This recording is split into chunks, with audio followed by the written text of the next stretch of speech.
ইউসুফ আলাইহিস সালাতু ওয়াস সালাম কিন্তু একেবারে ক্ষমা করে দিয়েছে। ক্ষমা করে দেওয়া এটা রাসূল করিম সাল্লাল্লাহু আলাইহি ওয়াসাল্লামের অনন্য বৈশিষ্ট্য। যারা জালেম হয় আপনি ক্ষমা করে দিলেও জালেম যারা হবে, মানুষের হক যারা ঠকিয়েছে, আল্লাহ রাব্বুল আলামিন তাদেরকে ঠিকই ধরবেন। একজন ভাই জানতে চেয়েছেন যে কেউ কাউকে ক্ষমা করে দিতে পারে কিনা, ক্ষমা করে দেওয়ার সওয়াব আসলে কি? অত্যন্ত গুরুত্বপূর্ণ এবং সময় উপযোগী একটি প্রশ্ন। আমরা কাউকে ক্ষমা করে দেওয়া এটা অত্যন্ত সওয়াবের কাজ। এই পৃথিবীতে বসবাস করতে গিয়ে যারা জালেম হয় আপনি ক্ষমা করে দিলেও জালেম যারা হবে, মানুষের হক যারা ঠকিয়েছে, আল্লাহ রাব্বুল আলামিন তাদেরকে ঠিকই ধরবেন। একজন জালেম ব্যক্তি যে মানুষের হক মেরে খেয়েছে, ব্যাংকের টাকা লুণ্ঠন করেছে, ঋণ খেলাফি, এই দেশকে যারা ধ্বংস করার পেছনে পায়তারা করেছে, আপনি ক্ষমা করে দিলেও আল্লাহ তাদেরকে ক্ষমা করবে না। কিন্তু আপনি যদি ক্ষমা করে দেন সওয়াব কেমন? আমরা যদি ইউসুফ আলাইহিস সালাতু ওয়াস সালামের জীবনী থেকে দেখি যে ভাইগুলো তাকে ঠেলে কুয়ার ভিতর ফেলে দিল, অন্ধকার কুয়া, বিশাল কুয়া, সেই কুয়ার ভিতরে যারা ফেলে দিল, ইউসুফ আলাইহিস সালাতু ওয়াস সালাম যখন খাদ্যমন্ত্রীর দায়িত্ব পালন করছেন ফাইয়ুমে বসে, এখনো পর্যন্ত সেই জায়গা আছে।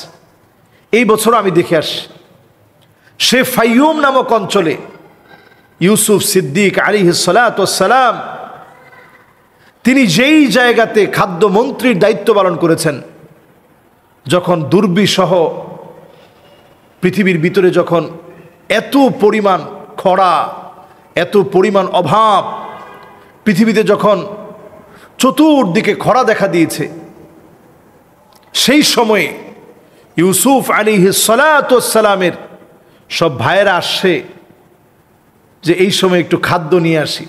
ইউসুফ আলাইহিস সালাতু ওয়াস সালাম দেখেই চিনে ফেলছে, এই তো আমার সে ভাইগুলো যারা আমাকে কুয়ায় ফেলে দিয়েছে। তারা কিন্তু ইউসুফ আলাইহিস সালাতু ওয়াস সালামকে চিনে নাই। দুর্ভিক্ষের ওই সময়ে ইউসুফ আলাইহিস সালাতু ওয়াস সালাম তাদেরকে খাবার দিয়েছেন এবং বলছেন যে তোমাদের আরও একটা যে ভাই আছে বনিয়ামিন, তারে নিয়ে এসো, তারে নিয়ে আসলে আরও বেশি দিব। যখন নিয়ে আসছে ইউসুফ আলাইহিস সালাতু ওয়াস সালাম এতদিন পরে আপন ভাইকে দেখে আবেগ আপ্লুত হয়ে গেছে। খুব প্ল্যান করে তার ব্যাগের ভিতরে একটা বদনি রেখে, এরপরে বদনি হারিয়ে গেছে এটা বলে ইউসুফ আলাইহিস সালাতু ওয়াস সালাম তার আপন ভাইটাকে তার কাছে নিয়ে আসে। এরপরে যখন ইউসুফ আলাইহিস সালাতু ওয়াস সালামের আব্বা ইয়াকুব আলাইহিস সালাতু ওয়াস সালাম সহ আসে, ইন্নী রাআইতু আহাদা আশারা কাওকাবা, ওই যে সব 11 জন মিলে সেজদায় অবনত হয়ে গেছে, সবাই সেজদায় অবনত হয়ে গেছে, পিতা পুত্রের দেখা হয়েছে অনেক দিন পরে। এটা বলার উদ্দেশ্য হচ্ছে এই, ইউসুফ আলাইহিস সালাতু ওয়াস সালাম কিন্তু একেবারে ক্ষমা করে দিয়েছেন এবং তিনি বলছিলেন লা তাসরিবা আলাইকুমুল ইয়াউম, আজকের দিনে কোনো প্রতিশোধ নাই, সবাইকে ক্ষমা করে দিলাম। ইউসুফ আলাইহিস সালাতু ওয়াস সালাম ক্ষমা করে দিলেন। রাসূল করিম সাল্লাল্লাহু আলাইহি ওয়াসাল্লামকে পুণ্যভূমি মক্কা থেকে, নিজের জন্মভূমি থেকে যখন তারা তাড়িয়ে দিয়েছে, কোরআনুল কারীমের আয়াত যখন নাজিল হয়েছে, وَإِذْ يَمْكُرُ بِكَ الَّذِينَ كَفَرُوا لِيُثْبِتُوكَ أَوْ يَقْتُلُوكَ أَوْ يُخْرِجُوكَ, আয়াত যখন নাজিল হয়েছে নবীজি বুঝে ফেলছেন আমাকে তারা জেলে রেখেছে, হত্যা ষড়যন্ত্র করেছে, এখন তারা আমাকে দেশ থেকে বের করে দিবে। নবীজি সাল্লাল্লাহু আলাইহি সাল্লাম দেশ থেকে বের হয়ে গেছেন। 10টা বছর আল্লাহ নবী সাল্লাল্লাহু আলাইহি সাল্লাম হিজরত করে মদিনায় ছিলেন। বুকের মধ্যে সবসময় একটা পাথর বাঁধা থাকতো, কষ্টের পাথর, নিজের পুণ্যভূমি মক্কা ছেড়ে আসার একটা পাথর সবসময় বুকে নিয়ে চলতেন। অল্প দিনের ব্যবধানে নবীজি সাল্লাল্লাহু আলাইহি ওয়াসাল্লামকে আল্লাহ রাব্বুল আলামিন যখন বিজয় দিলেন, ওই বিজয়ের দিনে কচু কাটা করতে পারতেন। নবীজি সাল্লাল্লাহু আলাইহি সাল্লাম কাউকে আঘাত করেন নাই। তিনি সেদিন বলেছিলেন লা তাসরিবা আলাইকুমুল ইয়াউম আনতুমুত তুলাকা, আজকে আমি তোমাদেরকে সাধারণ ক্ষমা ঘোষণা করলাম, তোমাদের উপরে কোনো প্রতিশোধ নাই।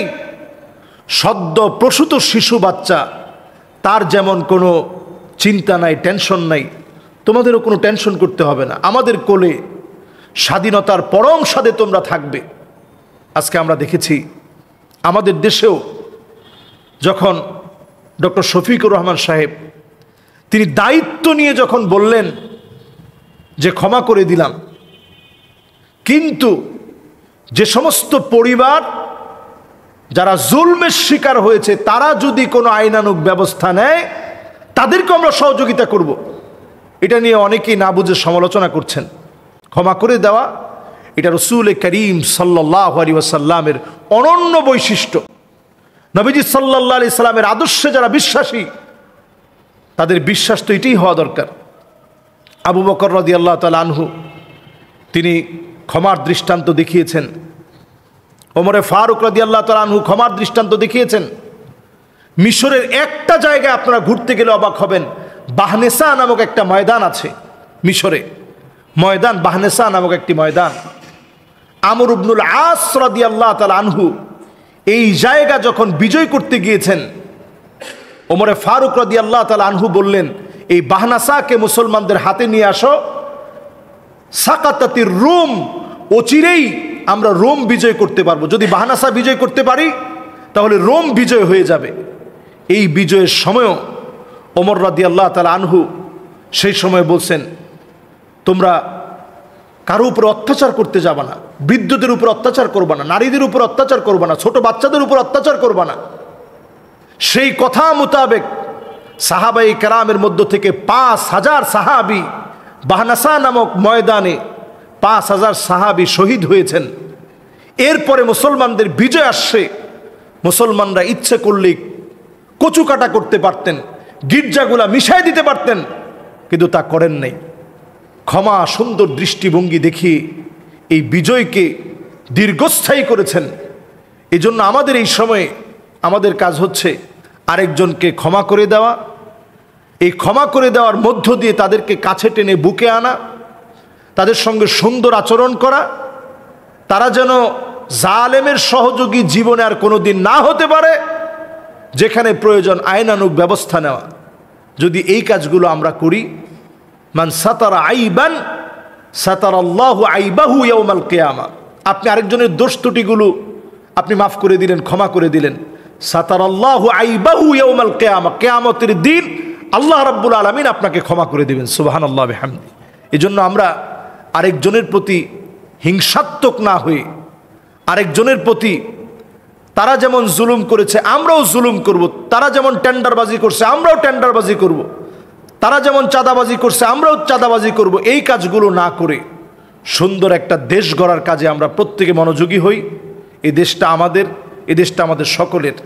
একটা সুন্দর পরিবেশ আমাদের দেশে আসুক, জুলুম নির্যাতন চিরতরে যেভাবে কবরস্থ হয়েছে একেবারে নাস্তানাবুদ হোক, প্রত্যেকে প্রত্যেকের অধিকার ফিরে পাক। আসসালামু আলাইকুম ওয়া রাহমাতুল্লাহি ওয়া বারাকাতুহু।